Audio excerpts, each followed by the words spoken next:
Right here, we've seen a lot of tornadoes in this area over the years, and every time it's always amazing how much destruction they can do in such a short time. And this one, coming out of not even like normally your tornadoes will form along a line of very cold air and very warm air. And this one was formed by a supercell which formed over that part of Arkansas and Oklahoma last night. And tonight for WeatherWorks, we're going to explain why that tornado happened. Right now we'll take a look at current conditions at 60 degrees, winds are northeast at 9 miles per hour, barometer on the rise at 30.08, and humidity at 72%. Let's go ahead, we'll take a look at a zoomed in picture of last night's satellite, and you can see the supercell right here, a cloud picture at about 10 o'clock is what time we took this, and on the radar we can see that it was a very red defined level 6 intensity thunderstorm. In other words, it was pretty powerful. Now what a supercell will do is it is very warm, moist air inside, and it draws all the air from around it into it, so that as it goes, it grows into a big matter of thunderstorms. Now usually there is a lot of hail associated with a supercell. This one got strong enough, and we had enough mixture. Now this is what has to be right for a tornado to actually occur in a supercell.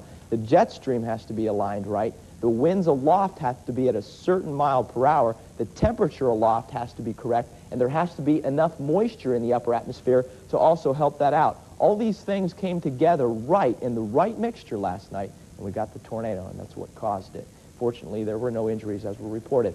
Tonight, we're looking at some clouds across the southeastern part of Arkansas, and there is no supercell involved in that formation, and it does not look like there will be any because the air is not that moist down in that part of the country. We go out to the west, we begin to see a couple of upper-level disturbances out over Colorado. Things are clearing out a lot. We were very cool today. Some of the highs were only in the mid to upper 60s as cool temperatures dominated. High pressure beginning to push those clouds southward. The cold front moved through and shifted the winds around to the north, so we got chilly, so if you were outside without a coat on, it might have felt a little brisk, almost like autumn. Rain showers, the most numerous ones are in eastern Texas and Louisiana and some southwestern parts of Arkansas and the south central parts of Arkansas also getting some showers at this hour. The rest of the 4 states very clear. You can see the light rains out in Colorado and some across the northern mountains of New Mexico. Tomorrow then, high pressure dominating the northern plains once again. High tomorrow about 70 degrees. We'll go out to the west, take a look at the cold front moving to the southeast following the jet stream. About Sunday is when it will show up. 66 a high today in Independence, 50 an overnight low. Joplin down to 53 overnight with about 0.2 of an inch of rain since yesterday at this time. A trace of rain in Chanute in the last 24 hours, and here at the TV station up to 59. 78, that's the warm spot down in Little Rock, Arkansas, and the cool spot is 56. That's at Springfield. Our forecast tonight calling for a low near 45. Fair skies, winds will be north 5 to 15 miles per hour.